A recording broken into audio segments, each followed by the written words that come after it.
we need to be better, and we need to have these conversations despite the fact that they're uncomfortable and difficult.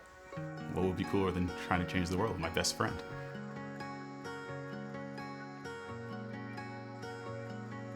So the very first conversation that I had about sexual violence was a conversation when I was 11 years old. And it was when I told my mom that a family member was abusing me. And when I think about that conversation, I think about both the power of a single conversation, and I think about the way that the lack of conversation led to that moment. Sarah and I are friends from college. We've known each other 25 years.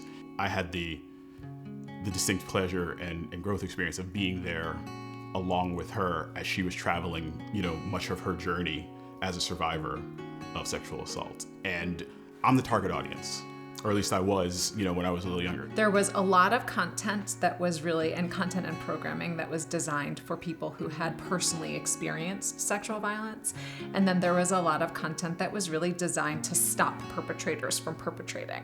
I interviewed probably close to 100 different men of all ages, and I asked them about how the issue of sexual violence showed up in their lives. Men show up certainly as survivors themselves, but they show up as loved ones and friends of survivors. They show up as parents or kids of survivors. They show up as people who could potentially intervene. And as soon as you started the conversation, all of these things would come out. So it would be, remembering the girlfriend that they had in high school or college that was a survivor, or that uncomfortable sexual experience where they weren't sure how to navigate consent. And so what I learned is that men are really hungry for these conversations, and there's just nothing out there for them. It was, her research kind of spoke to something that I had experienced, where I just felt completely ill-equipped to know what to say or how to respond, or what to do or how to fix it, thinking that was something that I had to do in those moments.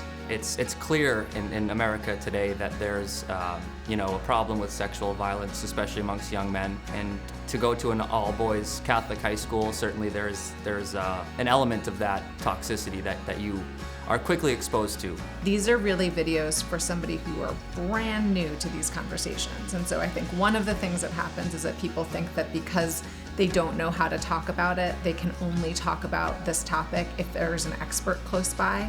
And that's what we're trying to break, is that you actually don't need an expert. When I'm learning how to do a new skill, I go to YouTube and I watch videos. I want to see someone do it first so that I have a sense of how I can do it myself. It's hard to have these conversations sometimes, so it's helpful to have a model to emulate. Becoming comfortable with being uncomfortable is how we grow. And this is just one aspect, another aspect of a way in which we as a society, all of us need to grow. The videos shouldn't be an ending point, they should be a starting point. Like, they should be a place to let people know it's okay to talk about this topic, because dangerous things live in the dark, right? And conversations are a way to shed light and to mitigate some of the danger, right? Silence allows darkness to lurk. Can we create a world that is more resilient and resistant? And the pathway to doing that is to have more of these uncomfortable conversations and to do them together.